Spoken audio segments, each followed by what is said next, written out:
ما هو ميعاد فقس بيض الحمام؟ او متى يفقس بيض الحمام؟ او امتى الحمام هيفقس البيض؟ كل الاسئله دي ارد عليها في الفيديو ده سريعا سريعا. يا ريت الناس كلها تصلي على النبي في الكومنتات وتحط لنا اللايك الجميل عشان الفيديو ينتشر ويوصل للغير، وجزاكم الله كل خير جزاء على بركه الله.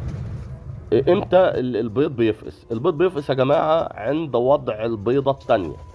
يعني الانثى بتبيض بيضه اولى، ولو ما حضنتش عليها بتبيض بيضه الثانيه وبتحضن عليها.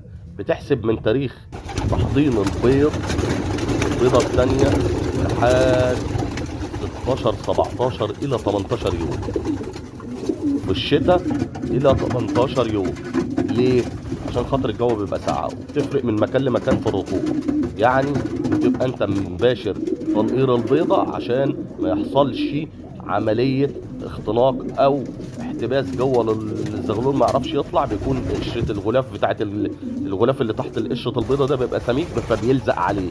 كميه اللزوجه بتبقى يا اما قشره البيضه بتبقى سميكه، فبالتالي الزغلول بيموت موت مكبوس جوه البيضه وما بيعرفش يخرج.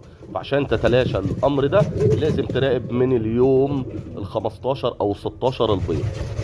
في اليوم ال 15 او ال 16 معاك في الوقت ده كويس جدا تراقب البيض عشان ما يحصلش عندك كبس البيض او هدر في البيض. سلام.